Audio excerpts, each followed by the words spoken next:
जय माता दी। नमस्कार दोस्तों, आप सभी का मेरे YouTube चैनल में हार्दिक स्वागत है।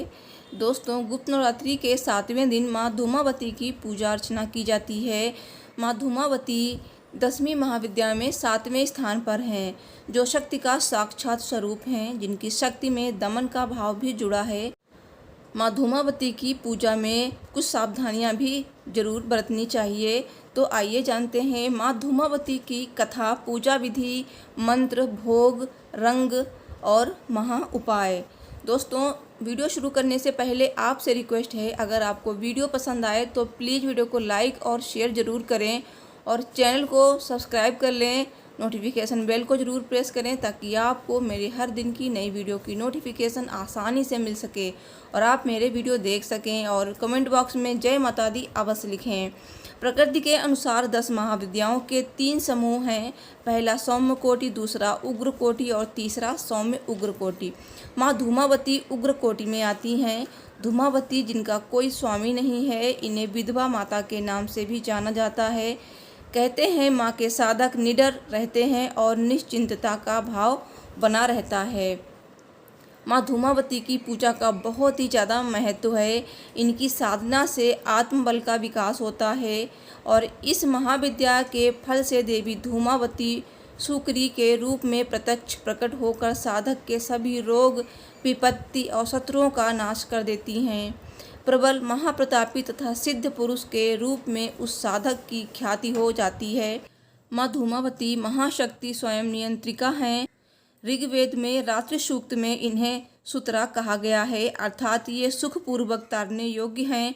इन्हें अभाव और संकट को दूर करने वाली माँ कहा गया है। माँ धूमावती का रूप अत्यंत उग्र होता है, लेकिन माँ अपने साधक पुत्र के लिए सौम्य भाव रखती हैं और संतान के लिए कल्याणकारी सिद्ध होती है। ऋषि काल में ऋषि दुर्वासा, भृगु एवं परशुराम आदि की मूल शक्ति माँ धूमावती थीं। माँ की कृपा से सभी पापों का नाश होता है और सभी मनोरथ सिद्ध हो जाते हैं। माँ धूमावती का कोई स्वामी नहीं है। श्वेत वस्त्र धारण करती हैं माँ धूमावती, खुले केश, हाथ में सूप और इनका वाहन कौवा है। कहते हैं कि सादी सी दिखने वाली इन माँ की पूजा सुहागिनों को नहीं करनी चाहिए। माँ की पूजा में इन बातों का विशेष ध्यान रखें। इस महाविद्या की सिद्धि के लिए तिल मिश्रित घी से होम किया जाता है। धूमावती महाविद्या के लिए ये भी जरूरी है कि व्यक्ति सात्विक और नियम, संयम और सत्यनिष्ठा का पालन करे। लोभ लालच से दूर रहे, शराब और मांस को छुए तक नहीं। माँ धूमावती की कथा सुनने से पहले सभी जोर से बोलिए जय माता दी। माँ धूमावती के प्राकट्य से संबंधित कथाएं अनूठी हैं। पहली कहानी ये है कि जब सती माता ने पिता के यज्ञ में स्वेच्छा से स्वयं को जलाकर भस्म कर दिया, तो उनके जलते हुए शरीर से जो धुआं निकला, उससे माँ धूमावती का जन्म हुआ। इसलिए वे हमेशा उदास रहती हैं, यानी धूमावती धुएं के रूप में सती का भौतिक स्वरूप हैं। सती का जो कुछ बचा रहा उदास धुआं। दूसरी कहानी ये है कि एक बार सती माता शिव जी के साथ हिमालय में विचरण कर रही थीं। तभी उन्हें जोरों से भूख लगी। उन्होंने शिव जी से कहा, मुझे भूख लगी है, मेरे लिए भोजन का प्रबंध करें। तो शिव जी ने कहा, अभी कोई प्रबंध नहीं हो सकता। तब सती माता ने कहा, ठीक है, मैं तुम्हें ही खा जाती हूँ। और वे शिव जी को ही निगल गईं। शिव तो स्वयं इस जगत के सर्जक हैं, परिपालक हैं, लेकिन देवी की लीला में वे भी शामिल हो गए। भगवान शिव ने उनसे अनुरोध किया कि मुझे बाहर निकालो, तो उन्होंने उगल कर उन्हें बाहर निकाल दिया। निकालने के बाद शिव जी ने उन्हें शाप दिया कि आज और अभी से तुम विधवा रूप में रहोगी। तभी से वे विधवा हैं। पुराणों में अभिशप्त, परित्यक्त, भूख लगना और पति को निगल जाना, ये सब सांकेतिक प्रकरण हैं। ये इंसान की कामनाओं का प्रतीक हैं जो कभी खत्म नहीं होती और इसलिए वो हमेशा असंतुष्ट रहता है। माँ धूमावती उन कामनाओं को खा जाने यानी नष्ट करने की ओर इशारा करती हैं। आइए अब जानते हैं माँ धूमावती के मंत्र। मोती की माला से 9 माला माता धूमावती का इस मंत्र से जाप करें। ओम धूं धूं धूमावती दिव्यै स्वाहा। माँ धूमावती की पूजन विधि। माँ धूमावती 10 महाविद्याओं में से एक हैं। विशेषकर गुप्त नवरात्रि में इनकी पूजा होती है। धूमावती जयंती के दिन भी इनकी पूजा की जाती है। तो इस दिन सुबह उठकर स्नान करें और अपने दैनिक कार्यों से निवृत्त होकर स्नान करें और स्थल को गंगा जल से पवित्र कर लें जहाँ पे आप पूजा करना चाहते हैं।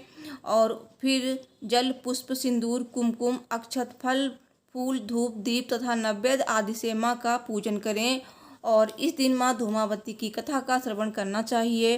पूजा के पश्चात अपनी मनोकामना पूर्ण करने के लिए माँ से प्रार्थना अवश्य करनी चाहिए, क्योंकि माँ धूमावती की कृपा से मनुष्य के समस्त पापों का नाश होता है तथा दुख, दारिद्र्य आदि दूर होकर मनोवांछित फल प्राप्त होता है। दोस्तों, गरीबी और कर्ज से छुटकारा पाने के लिए इन चीज़ों से हवन करें। तो गुप्त नवरात्रि के 7वें दिन आप इन चीज़ों से हवन कर सकते हैं। जैसे कि यदि आप बहुत अधिक कर्ज में डूबे हुए हैं और कर्ज से मुक्ति नहीं मिल रही है तो आप नीम की पत्तियों से घी मिलाकर हवन करें। और पुराने रोग जैसे बड़े संकट से छुटकारा पाने के लिए मीठी रोटी व घी से हवन करना चाहिए। और गरीबी से निजात पाने के लिए गुड़ व गन्ने से हवन करना चाहिए। और यदि आप काल सर्प दोष और क्रूर ग्रह के दोष से पीड़ित हैं तो इससे मुक्ति के लिए जटामांसी और काली मिर्च से हवन करना चाहिए। और सौभाग्य प्राप्ति के लिए रक्त चंदन घिस कर शहद में मिलाएं और इसमें जौ मिलाकर हवन करें। दोस्तों, इस दिन माँ को सफ़ेद रंग का फूल अर्पित करें। पीले रंग का भी फूल अर्पित कर सकते हैं। और माँ धूमावती को गुड़ का नैवेद्य अर्पित करें और बाद में ब्राह्मणों को दान कर दें। इससे शोक से मुक्ति मिलती है और अचानक आने वाले संकटों से भी रक्षा होती है। तो दोस्तों, मुझे उम्मीद है मेरी ये वीडियो आपको पसंद आई होगी। तो प्लीज़ वीडियो को लाइक और शेयर ज़रूर कर दें।